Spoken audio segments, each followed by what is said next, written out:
भाग्य का खेल। एक गांव में पारो नामक एक गरीब विधवा रहती थी। उसका एक पुत्र भी था। वह इतनी गरीब थी कि घर में 4 बर्तन भी ढंग के नहीं थे। लड़का अभी छोटा था। पारो ने बड़े प्यार से उसका नाम नसीब सिंह रखा था।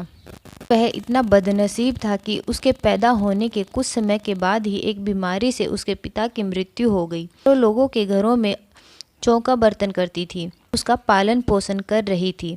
उसका पक्का विश्वास था कि नसीब बड़ा होकर उसके सारे संकट दूर कर देगा और उसका बुढ़ापा चैन से गुजरेगा। इसी आस में रात दिन मेहनत करके वह अपने बेटे को पाल रही थी। नसीब सिंह था तो छोटा, किंतु समझदार बहुत था। संयम और धीरज में उसकी कमी नहीं थी। किसी भी बात को गहराई तक जानने और समझने में ही उसका प्रबल उत्सुकता रहती थी। एक दिन अपनी माँ से पूछता है, माँ, हम इतने गरीब क्यों हैं? पारो ने दुखी स्वर में कहा, बेटा, यह सब तो ईश्वर की मर्जी है और नसीब की बात है। नसीब सिंह यह उत्तर पाकर संतुष्ट नहीं हुआ। वह बोला, ईश्वर की ऐसी मर्जी क्यों है? पारो ने उत्तर दिया कि बेटा, यह तो ईश्वर ही जाने। नसीब ने कहा, अगर ईश्वर ही जाने तो ठीक है, मैं ईश्वर से ही पूछूंगा कि हम इतने गरीब क्यों हैं। बताओ माँ, मुझे यह बात बताओ, ईश्वर कहाँ मिलेंगे? पारो तो वैसे परेशान ही रहती थी, अतः उसकी बातों में उकता देखकर उसने कह दिया, वह जंगलों में रहता है, लेकिन तुम वहाँ मत जाना। सिंह ने दिल ही दिल में उसी क्षण पक्का इरादा बना लिया कि वह ईश्वर को ढूंढेगा और उनसे पूछेगा कि आखिर हम इतने गरीब क्यों हैं। एक दिन वह जंगल की ओर चल दिया। जंगल बहुत घना था और भयानक भी। चलते चलते नसीब सिंह बुरी तरह से थक गया, मगर भगवान की परछाई तक भी उसे दिखाई नहीं दी। अतः वह थक हार कर पत्थर पर एक शिला पर जाकर बैठ गया और सोचने लगा कि भगवान तो यहाँ कहीं भी नहीं है। आखिर हमारी गरीबी कैसे दूर हो? तभी संयोगवश मृत्युलोक का भ्रमण करते करते भगवान शिव और माता पार्वती उधर ही आ निकले। उन्होंने बच्चे को वहाँ बैठे देखा तो उन्हें बड़ा अचरज हुआ। यह अबोध बालक इस बीहड़ जंगल में क्यों बैठा है?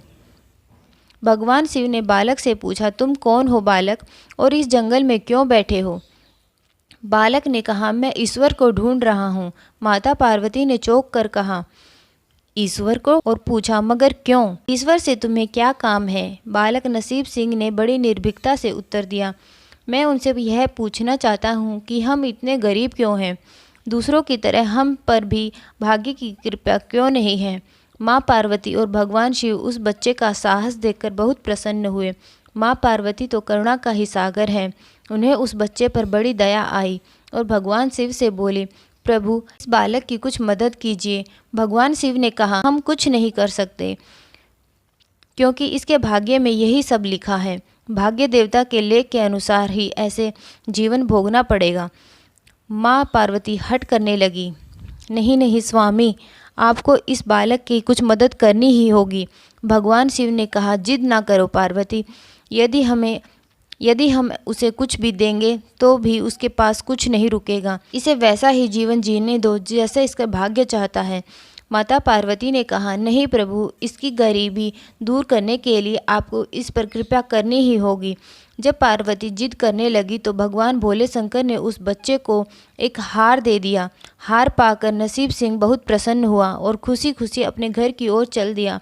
माँ पार्वती इस बात से संतुष्ट थी कि उन्होंने एक अबोध बालक की मदद की और अब उसके दिन सुख से कटेंगे। लेकिन त्रिकालदर्शी भोले बाबा सब जानते थे कि यह हार उसके पास रहेगा ही नहीं। रास्ते में चलते चलते नसीब सिंह के पेट में अचानक दर्द उठा और वह सोच के लिए इधर उधर देखने लगा। उसने भगवान शिव का दिया हुआ हार एक पत्थर की शिला पर रख दिया और झाड़ियों के बीच चला गया। तभी एक चील कहीं से उड़ती हुई आई और उस हार को उठाकर उड़ गई। अरे मेरा हार! सब कुछ भूलकर लड़का उस चील के पीछे भागने लगा, मगर कब तक वह चील का पीछा करता और कैसे उसे पकड़ता। 7 बार पत्थर उठाकर उसने चील को मारने की कोशिश की, किंतु चील अधिक ऊंचाई पर थी।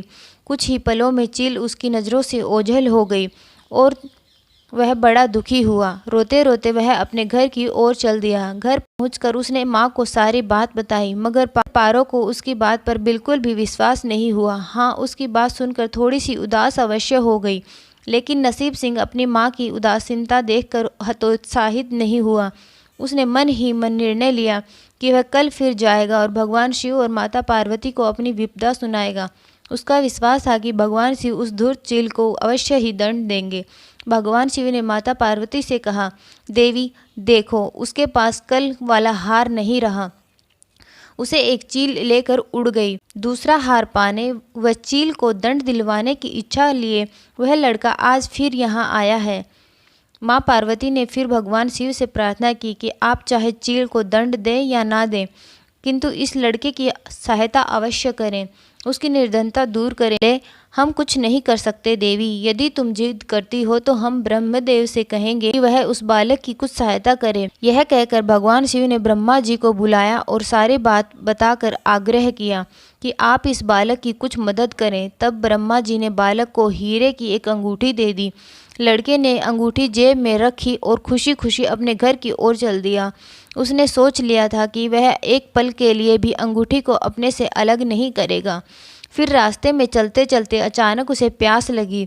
वह सरोवर के किनारे पहुंचा। जैसे ही चुल्लू भर पानी पीने के लिए झुका, उसी समय जेब से अंगूठी निकलकर पानी में जा गिरी और इससे पहले कि वह उठाता, एक मछली उसे निगल गई। नसीब सिंह फिर रोते रोते घर आया और माँ को सारी बात बताई। माँ ने उसे दिलासा देते हुए कहा, बेटा, जब तक भाग्य में नहीं है तब तक कोई भी चीज़ नहीं रुकेगी। जब भाग्य देवता खुश होंगे तो मिट्टी भी सोना बन जाएगी, मगर इस प्रकार से किसी के देने से हमारी गरीबी दूर नहीं होगी। उसे समझाकर माँ अपने काम में लग गई, मगर नसीब सिंह भी हार मानने वाला नहीं था। उसने मन ही मन सोच लिया कि वह कल फिर जाएगा। तीसरे दिन वह फिर उसी जंगल में जा पहुंचा। भगवान शिव और माता पार्वती उसका यह साहस देखकर बहुत खुश हुए। शिवजी ने एक बार फिर ब्रह्मा जी के पास जाकर कहा कि वह बालक तो बहुत साहसी है, इसका कुछ उद्धार किया जाना चाहिए। तब ब्रह्मा जी ने सलाह दी कि हमें भगवान श्री हरि के पास जाना चाहिए, वही उसका कोई हल बताएंगे। अतः वह श्री हरि के पास जा पहुँचे। पूरी बात सुनकर भगवान विष्णु ने नसीब सिंह को कुछ हीरे दिए। हीरे पाकर वह बहुत खुश हुआ और इस बार बिना कहीं रुके उसने सीधे अपने घर जाने का निश्चय किया, क्योंकि 2 बार उसकी चीज़ें खो चुकी थी। जब वह घर पहुंचा तो उसकी माँ घर पर नहीं थी। अतः नसीब सिंह ने हीरे एक लोटे में रखकर एक कोने में छिपा दिया और अपनी माँ को ढूंढने निकल पड़ा। वह मन ही मन सोचने लगा कि अब माँ को किसी के घर काम करने की कोई आवश्यकता नहीं, अब तो वह भी अमीर बन जाएंगे। उधर पीछे से चोर उसके घर में घुसे और जो कुछ भी सामान हाथ में लगा लेकर भाग निकले। उस सामान में वह लोटा भी था जिसमें हीरे रखे थे। जब वह माँ के साथ वापस आया तो देखा कि हीरे गायब थे। इतना ही नहीं, घर का दूसरा सामान भी गायब था। अब तो उसकी माँ को भी बहुत गुस्सा आया। वह बोली, क्यों मुझे नई नई कहानियाँ सुनाकर पागल बनाता जा रहा है? सारा दिन आवारा बच्चों की तरह इधर उधर भटकता रहता है और शाम को पिटाई के डर से कोई नई कहानी सुना देता है। माँ की डांट सुनकर लड़का रोने लगा। वह तो केवल इतना ही जानता था कि जो कुछ भी उसने माँ को बताया था वह सत्य था। डांट खाकर लड़के की हिम्मत और बढ़ गई और अगले दिन वह फिर से उसी स्थान पर जा पहुंचा। बालक को देख भगवान शंकर सोचने लगे कि पर इतनी मुसीबत पड़ी लेकिन इसने हिम्मत नहीं हारी।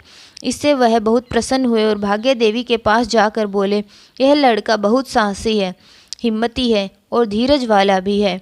ऐसा व्यक्ति अभागा नहीं हो सकता, इसे कुछ दे दो। भगवान शिव की आज्ञा पाकर भाग्य की देवी ने नसीब सिंह को सोने का एक सिक्का दिया। सिक्का लेकर नसीब सिंह खुशी खुशी अपने घर को चल दिया। जब उसने घर जाकर वह सिक्का अपनी माँ को दिया तो उसकी माँ बहुत खुश हुई। अब क्योंकि उन पर भाग्य देवी की कृपा हो गई थी, अतः सारे काम ही अपने आप शुभ होने लगे।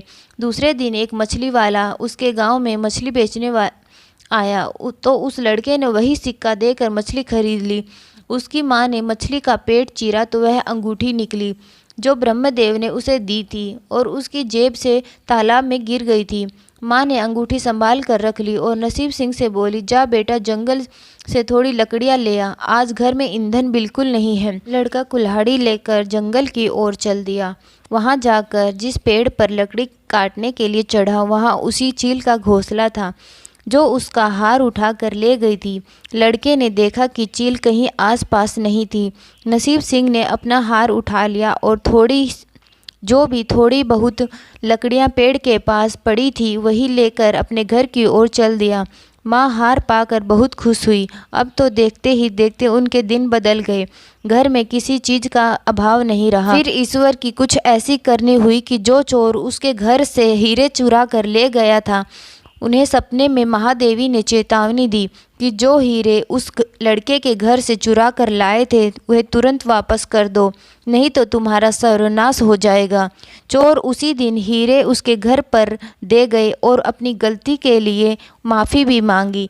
इस प्रकार उस अभागे का भाग्य चमक उठा। अब उसके घर में किसी भी चीज़ की कमी नहीं थी और उनकी गरीबी सदा के लिए समाप्त हो गई। फ्रेंड्स, अगर आपको हमारी यह कहानी पसंद आई हो तो please like share and subscribe our YouTube channel Panchatantra की कहानियाँ। Thanks for watching.